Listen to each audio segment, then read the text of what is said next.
Six Flags, New Orleans, a place that holds within its confines a rich history, a story of resilience, and the enduring hope for a brighter future.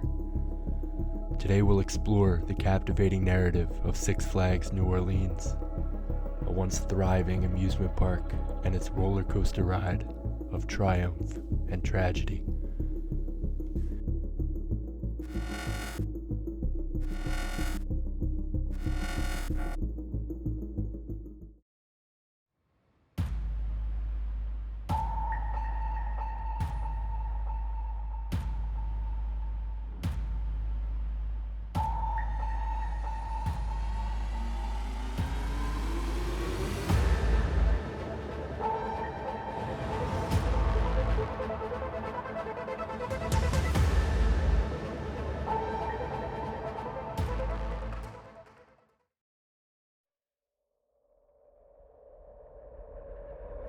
Six Flags New Orleans, in its essence, began as Jazzland in May of 2000, a park brimming with promise and potential. Its opening day welcomed a crowd of 20 to 25,000 people, setting the stage for what seemed to be a remarkable journey. In 2002, the park underwent a transformation. A significant $20 million investment breathed new life into the park, and it officially became Six Flags New Orleans in April of 2003. However, the story takes a tragic turn with the arrival of Hurricane Katrina in 2005, one of the deadliest hurricanes in U.S. history. A mere week before the storm's landfall, the park's gates closed for what would be the last time.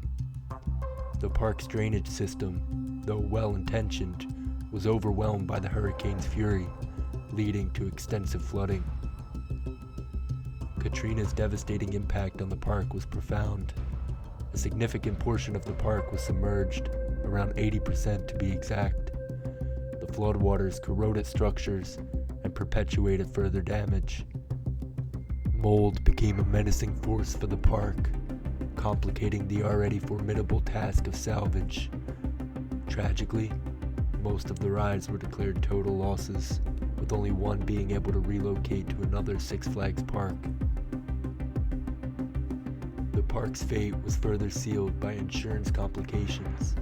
Insurance policies did not cover flood damage, which proved to be a significant impediment to securing the funds necessary for restoration. Despite a lawsuit, the insurance payout remained elusive.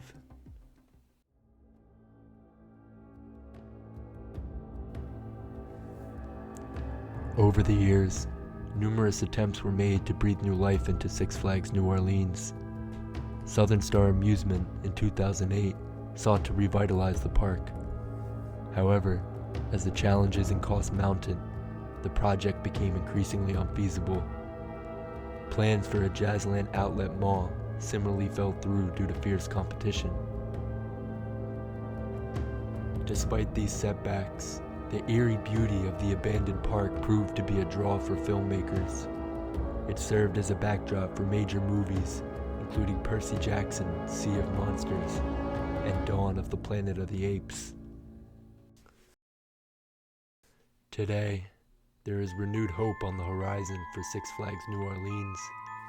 The city has joined forces with Bay Phoenix to redevelop the park, offering a glimmer of optimism for potential revival. Six Flags New Orleans is more than an abandoned amusement park. It is a symbol of resilience and hope, a story of ups and downs, of trials and tribulations. Its journey is a testament to the enduring spirit that refuses to surrender to adversity. This park's narrative is far from over, and as we look to the future, it remains a symbol of hope. Whether it will rise from the ashes of Hurricane Katrina to reclaim its past glory, or remain a silent, haunting reminder of what once was, only time will tell. Hurricane Katrina affected about 15 million people in the United States. It impacted 90,000 square miles of territory from central Florida to eastern Texas. Winds topped at 175 miles per hour at its peak as a Category 5 hurricane. The storm surge on the Mississippi coast reached 30 feet and produced 33 tornadoes. The park had installed drainage pipes that drained into a lake near the park to keep it from flooding. But Katrina was too powerful. It overwhelmed the pipes and led to vast flooding within the park. In 2006, Six Flags notified people that the park would be closed for at least 1 year to try and attempt to salvage the park. The geography of the park also did not help. New Orleans as a whole was known as a type of bowl, and the park sat in one of the lower east corners of New Orleans and was surrounded by a flood wall. This created somewhat of a bowl within a bowl. The damage resulting from the water affected around 80% of the park severely. The water that flooded the park sat and continued to damage and corrode the structures even further. There was some back and forth between Six Flags and the city of New Orleans regarding their 75-year lease, which began in 2002.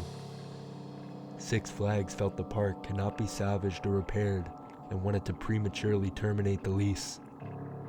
At the time, the mayor of New Orleans wanted to hold Six Flags to its lease and force them to rebuild.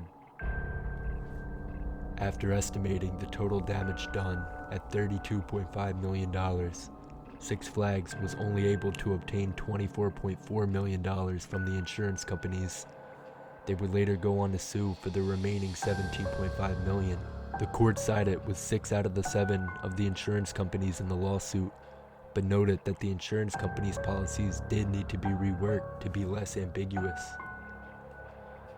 Give me your thoughts on Six Flags New Orleans in the comments, and comment other locations you want to see me explore next. Thank you for watching.